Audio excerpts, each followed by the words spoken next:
Hello everybody. अपने पिछले lecture में हमने रिफ्लेक्शन बाय कॉनकेव मिरर ये सीखा था। उसकी डिफरेंट पोजीशंस में इमेज फॉर्मेशन कैसे होता है वो हमने सीखा था। आप उस वीडियो को भी देखें। आज की वीडियो की बात करते हैं। आज हम देख रहे हैं रिफ्लेक्शन बाय कॉन्वेक्स मिरर। तो कॉन्वेक्स मिरर का जो रिफ्लेक्टिंग सरफेस होता है वो उभरा हुआ होता है। इसका जो मिड पॉइंट होता है इसे हम बोलते हैं पोल, और ये होती है आपकी प्रिंसिपल एक्सिस। तो ये प्रिंसिपल एक्सिस हो गई, और प्रिंसिपल एक्सिस के ऊपर ही ये पॉइंट होता है आपका सेंटर ऑफ कर्वेचर, और ये सेंटर ऑफ कर्वेचर से हाफ डिस्टेंस पे होता है आपका फोकस। तो ये हो गया आपका फोकस। जो फोकल लेंथ होती है वो रेडियस ऑफ कर्वेचर की हाफ होती है। Focal length is equal to होता है r/2। ये पहले भी हमने डिस्कस किया था पिछले लेक्चर में। आज बात करते हैं इमेज फॉर्मेशन की। अगर आप पोल के लेफ़्ट साइड में, यानी कि इस मिरर से लेफ़्ट साइड में कहीं पर भी कोई ऑब्जेक्ट रखते हैं, मान लिया कि एक ये आपने ऑब्जेक्ट रखा, ऑब्जेक्ट का नाम है AB, तो उसकी इमेज का फॉर्मेशन बिल्कुल सेम टाइप से होगा। यानी कि डिफरेंट आपको लोकेशंस पे डिफरेंट इमेजेस नहीं मिलेंगी, क्योंकि आप ये देखिए कि अगर A पॉइंट से एक रे चलती है that is parallel to principal axis, तो आपको पता है कि कॉन्वेक्स मिरर में जब प्रिंसिपल एक्सिस के पैरेलल कोई रे डाली जाती है, इंसिडेंट की जाती है, तो वो ऐसे लगता है जैसे कि वो कहाँ से आ रही है, वो फोकस से आ रही है। तो इस तरीके से वो डाइवर्ज होती है कि that is coming from focus. तो यहाँ से ये रे चली, यहाँ स्ट्राइक की, और यहाँ से ये रिफ्लेक्ट हो गई। ये रिफ्लेक्टेड रे है, रिफ्लेक्टेड रे। एक दूसरी रे A पॉइंट से चल रही है, क्योंकि A पॉइंट से हजारों लाखों रेज चल रही हैं। आप किसी भी रे को ले सकते हैं, लेकिन इमेज फॉर्मेशन के लिए हम जो सेकंड रे लेते हैं वो रे होती है जो कि सेंटर ऑफ कर्वेचर की तरफ चलती है। तो एक रे सेंटर ऑफ कर्वेचर की तरफ मूव कर रही है। अगर सीधा जाती तो ये सेंटर ऑफ कर्वेचर पे मिलती, लेकिन बीच में मिरर आ गया तो ये रे यहाँ स्ट्राइक की, और जो रे सेंटर ऑफ कर्वेचर की तरफ जाती है वो हमेशा अपने ही पाथ पे रिट्रेस हो जाती है, यानी वो वापस चली जाती है। तो ये इस तरफ गई और यहीं से वापस रिफ्लेक्ट हो गई। तो ये भी एक रिफ्लेक्टेड रे है।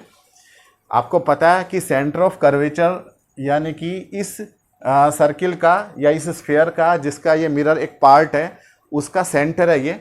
और सेंटर से अगर आप कहीं पर भी ज्वाइन करते हैं, या आपने ज्वाइन कर दिया इस पॉइंट पे, तो ये आपकी हो गई एक तरीके से रेडियस हो गई या नॉर्मल हो गई ऑन दिस सरफेस। ये नॉर्मल हो गई इस सरफेस के ऊपर, तो यानी कि परपेंडिकुलर हो गई। तो कोई भी रे सेंटर ऑफ कर्वेचर की तरफ डालते हैं तो इसका मतलब वो जो है परपेंडिकुलरली गिर रही है, तो अपने ही पाथ पर रिट्रेस हो जाती है, वापस चली जाती है। तो ये रे इसी रास्ते पे वापस चली गई।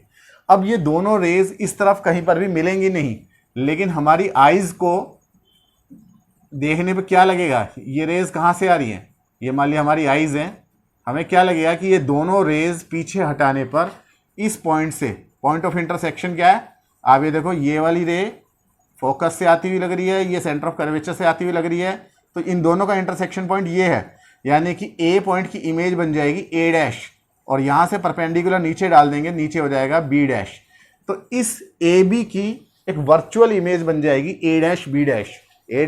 जो है वो वर्चुअल इमेज है, वो रियल इमेज नहीं है। रियल इमेज होने का मतलब यह है कि एक्चुअली यहाँ से रेज आती हैं, तो तब यहाँ रियल इमेज होती है। लेकिन यहाँ हमारी आइज़ को ऐसा लग रहा है कि यहाँ पर से इमेज, मतलब यहाँ से रेज आ रही हैं, लेकिन वहाँ से कोई रेज आ नहीं रही हैं, तो इसलिए ये वर्चुअल इमेज है। वर्चुअल इमेज को हम किसी स्क्रीन पर यानी पर्दे पर नहीं ले सकते हैं, इमेज फॉर्मेशन नहीं करा सकते हैं किसी स्क्रीन पर।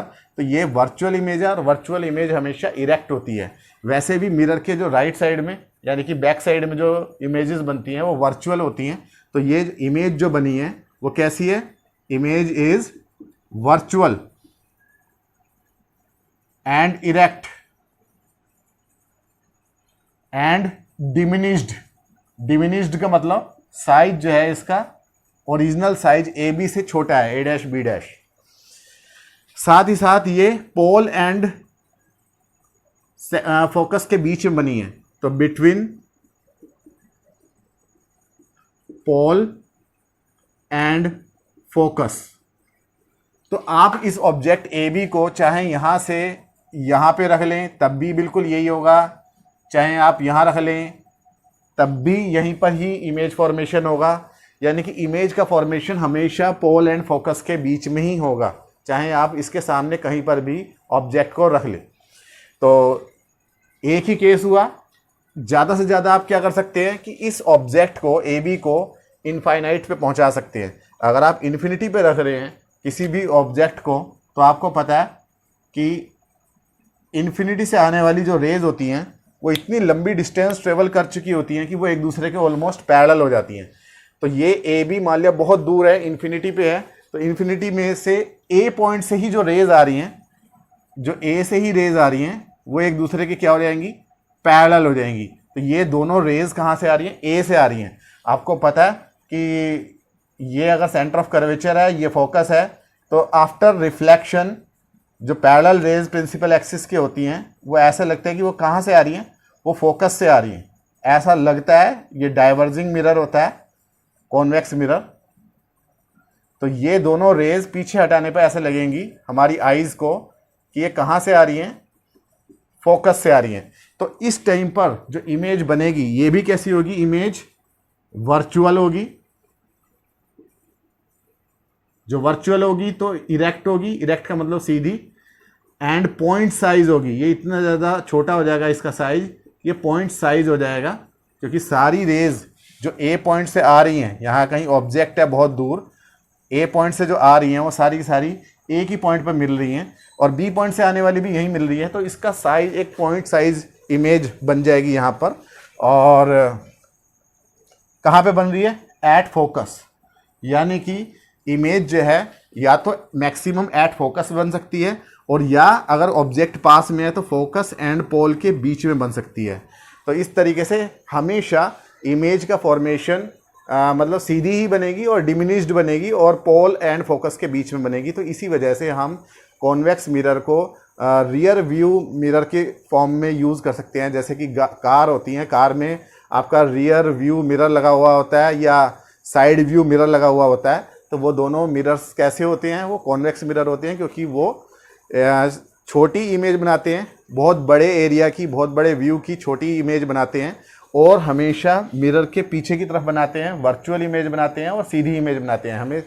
जबकि अगर हम कॉनकेव मिरर का यूज़ करेंगे तो आपको पता है कि कॉनकेव मिरर जो स्पेशल कंडीशंस में ही वर्चुअल इमेज बनाता है, सीधी इमेज बनाता है। जब मान लिया कॉनकेव मिरर है, तो कॉनकेव मिरर में अगर आपका ऑब्जेक्ट फोकस एंड पोल के बीच में होता है, यहाँ होता है, तो तभी उसकी सीधी इमेज यहाँ बनती है,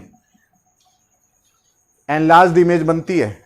लेकिन अगर वो फोकस से ज़्यादा दूरी पे होता है तो हमेशा इन्वर्टेड इमेज बनती है। तो इसलिए हम कॉनकेव मिरर का यूज़ नहीं कर सकते रियर व्यू मिरर के लिए।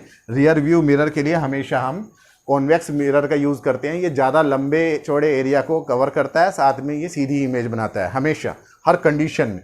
तो ये मैक्सिमम 2 पॉइंट्स हैं कि object between infinity and pole and object at infinity.